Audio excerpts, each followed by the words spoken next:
Bapak Mama, datang pada Tuhan bila kita ada beban. Mari kita sebagai keluarga Allah, kalau kita terhimpit dengan segala persoalan kehidupan kita, mari kita gunakan komunikasi. Komunikasi itu bukan saja kita komunikasi dengan keluarga, dengan saudara, dengan tetangga, tetapi kita komunikasi itu dengan Tuhan, supaya segala sesuatu itu yang terhimpit dalam kehidupan kita itu ada jalan keluar. Mungkin ketika kita berdoa, kita membangun komunikasi dengan Tuhan, di situ ada jalan keluar. Atau mungkin kita berkomunikasi dengan tetangga atau saudara atau keluarga kita, di situ ada jalan keluar juga.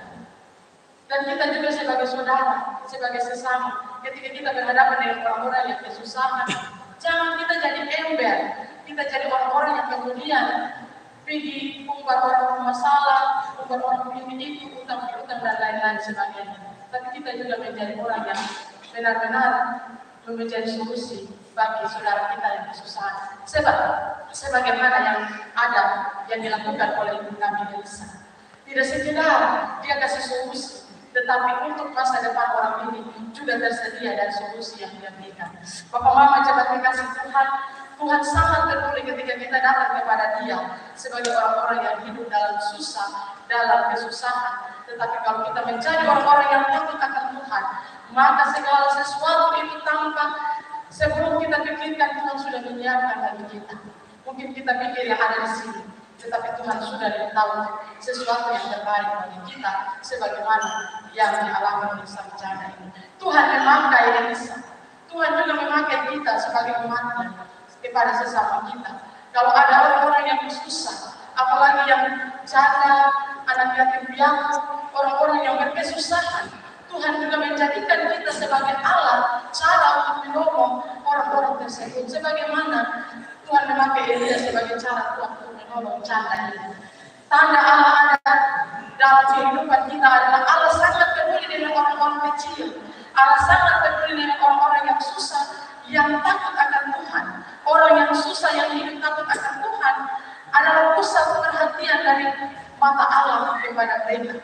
Kepedulian Tuhan harus jadi daya dorong bagi kita sebagai orang Kristen, sebagai umat Allah, supaya kita jangan menjadi orang yang egois. Kita tidak hanya memikirkan diri kita sendiri, tetapi kita juga menjadi berkat kepada orang lain. Bapak Mama, coba kasih Tuhan, Allah sungguh peduli menjadi berkat bagi setiap keluarga-keluarga yang susah, orang-orang miskin, terutama orang-orang yang sudah janda, anak-anak yatim piatu.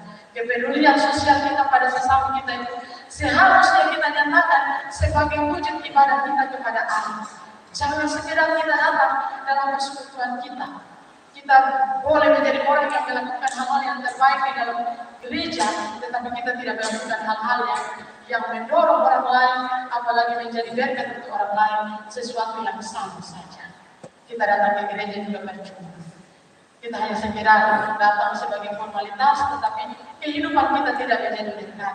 Kesediaan hati untuk mau mendengar cerita, kesediaan hati untuk mau peduli dengan orang yang ada dalam kesusahan sesama kita, dan kita juga menjadi solusi bagi kehidupan mereka. Bapak Mama, coba kasih Tuhan, kita kembali dalam kehidupan kita, mari kita jadikan komunikasi. Kita pakai itu komunikasi untuk menjadi solusi bagi orang-orang di sekeliling kita. Waktu yang ada dalam kehidupan kita selama ini, kalau kita pakai dengan segala kesibukan kita, mari kita hentikan sesaat untuk kita membangun komunikasi bersama dengan kehidupan keluarga kita, bersama dengan suami, istri, anak-anak, bahkan keluarga yang mungkin sudah terputus hubungan sejak lama. Mari kita bangun komunikasi itu lagi, supaya ketika kita diperhadapkan dengan situasi, dengan persoalan, dengan masalah, dengan kesulitan, maka kita tidak saja datang kepada Tuhan, tetapi kita juga minta tolong kepada sesama kita, menjadi orang-orang yang akan memberikan solusi. Siapa tahu ketika kita berkomunikasi dengan orang tersebut, orang itu menjadi perpanjangan tangan Kristus bagi persoalan dalam kehidupan kita. Tuhan akan senantiasa menolong kita. Kita belajar untuk bagaimana kita melihat apa yang dilakukan Elisa bersama dengan janda ini, sehingga itu boleh menjadi berkat dalam kehidupan kita. Tuhan memberkati kita dengan firman-Nya. Amin.